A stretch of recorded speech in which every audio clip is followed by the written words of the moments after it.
ফেব্রুয়ারিতে ত্রয়োদশ জাতীয় সংসদ নির্বাচন। সারা দেশ প্রস্তুত হচ্ছে একটি অবাধ, সুষ্ঠু এবং গ্রহণযোগ্য নির্বাচনের জন্য। কি ভাবছেন সাধারণ মানুষ থেকে শুরু করে আগামী জনপ্রতিনিধিরা? সে কথা জানাতে ডিবিসি নিউজের ইলেকশন এক্সপ্রেস ছুটে যাচ্ছে সব সংসদীয় আসনে। এখন রয়েছে সংসদীয় আসন 64, সিরাজগঞ্জ 3-এ। সিএসআরএম ডিবিসি ইলেকশন এক্সপ্রেসে আমরা আজ সারাদিন থাকব সিরাজগঞ্জ 3 এবং 4 আসনে, যেটি সংসদীয় আসন 64 এবং 65। এই মুহূর্তে আছি সিরাজগঞ্জ 3, এটি হচ্ছে তারাস এবং রায়গঞ্জ উপজেলায়। আমি এই মুহূর্তে রায়গঞ্জ উপজেলাতে আছি, এলান্দহ গ্রাম, একদম প্রত্যন্ত অঞ্চল। আমরা সিরাজগঞ্জ শহর থেকে দীর্ঘ সময় হেঁটে আসলাম এখানে, মেট্রোপথ, কিছু পাকা রাস্তা, একদম প্রত্যন্ত গ্রামের ভিতর দিয়ে একটি মাদ্রাসার মাঠ। আপনাকে স্বাগত জানাচ্ছি সিএসআরএম ডিবিসি ইলেকশন এক্সপ্রেসে। আপনি বীর মুক্তিযোদ্ধা গাজী আইনুল হক, আপনার ইসলামী আন্দোলন বাংলাদেশের পক্ষে নির্বাচনে অংশ নিতে যাচ্ছেন। তো আপনি কত নম্বর সেক্টরে কাজ করেছেন? মুক্তিযুদ্ধের সংক্ষিপ্ত করে একটু জানতে চাই আপনার সেই মুক্তিযুদ্ধের সময়টার কথা। ধন্যবাদ আপনাকে, ডিবিসি সংবাদ সংস্থাকে আমাকে আপনাদের সময় দেওয়ার জন্য, এবং আমার এলাকার সকল ভোটার এবং আমার দলের পক্ষ থেকে আপনাদের ধন্যবাদ এবং শুভেচ্ছা। আমি 1971 সালে আমি এই চিঠি পড়তাম, আমার পরীক্ষার সামনে ছিল। তারপরেও যখন যুদ্ধ শুরু হয়ে যায়, তখন আমার যখন গ্রামগঞ্জে যখন লোকজনকে যখন মারা শুরু করে এবং ঘরে ঘরে বাড়ি আগুন দেওয়া শুরু করে, তখন আমি সহ্য করতে না পেরে আমি বাড়ি থেকে ইনশাল্লাহ আমি ভারতের উদ্দেশ্যে ট্রেনিং করার জন্য আমি চলে যাই।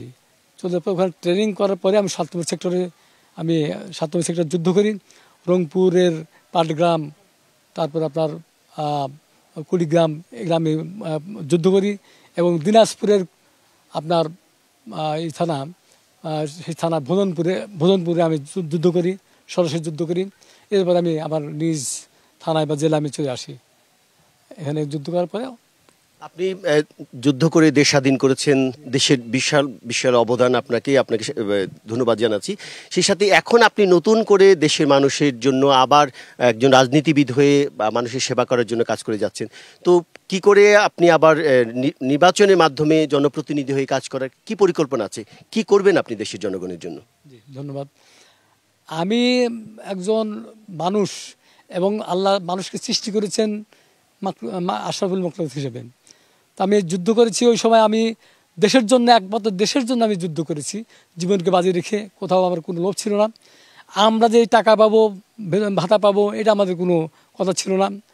যাই হোক, তারপর আমি রাজনীতি তখন থেকে আমি ভালোবাসতাম, রাজনীতি করতাম। এরপরে আমি 2008 সালে আমি ইসলামী আন্দোলনে যোগদান করি। কেন করি?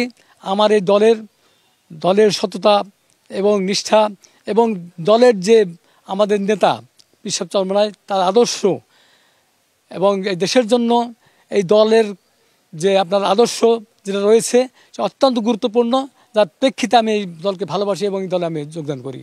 আপনি নির্বাচন আর মাত্র 4 মাস বাকি, ইতিমধ্যে বিভিন্ন রাজনৈতিক দলের প্রচারণা শুরু হয়ে গেছে। আপনারা কিভাবে প্রচারণা চালাচ্ছেন? কেমন দেখছেন আপনি যে জনগণ কিভাবে নিচ্ছে আপনাদের দলকে? জি, যেহেতু নির্বাচন শুরু হয়ে গেছে, নির্বাচন প্রচারণা প্রত্যেক দল করতেছে, আমরাও করব। আর আমি 2018 সালে আমি অংশ নিয়েছিলাম, এই আপনার নির্বাচনে অংশ নিয়েছিলাম 2018 সালে 11 জাতীয় সংসদ নির্বাচনে।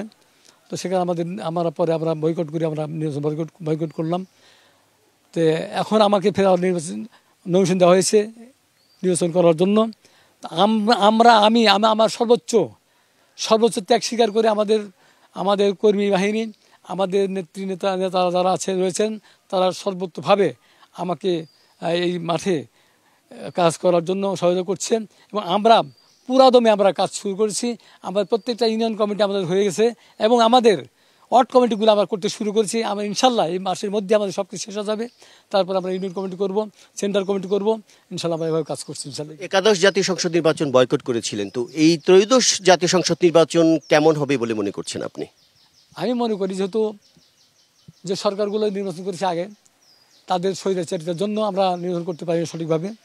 তো এখন কেয়ারটেকার গভর্নমেন্ট যেহেতু এবং সে কথাও দিয়েছে, তারপর আমরা দেখছি, আমরা সংস্কারের জন্য আমরা দাবি করছি। আমরা পাঁচটা দফায় আমরা পিআর সিস্টেম সহ বিচার, তারপর আপনার বিভিন্ন মানে আপনি আশা করছেন একটি সুষ্ঠু সুন্দর নির্বাচন হবে। আপনাকে অনেক ধন্যবাদ এবং আপনি মনোনীত প্রার্থী আপনি নির্বাচন করবেন। আপনি ঠিক আছে, আমরা শুনছিলাম যে এখানকার যে মনোনীত ইসলামী আন্দোলন বাংলাদেশের মনোনীত প্রার্থী তার কথা শুনছিলাম। আমরা পরবর্তীতে যাব রায়গঞ্জের অন্য কোনো আসনে, সেখানকার যারা প্রার্থী বিএনপি প্রার্থী তাদের সাথে কথা বলার চেষ্টা করবো। ততক্ষণ CSRM DBC ইলেকশন এক্সপ্রেস আমাদের সাথেই থাকুন।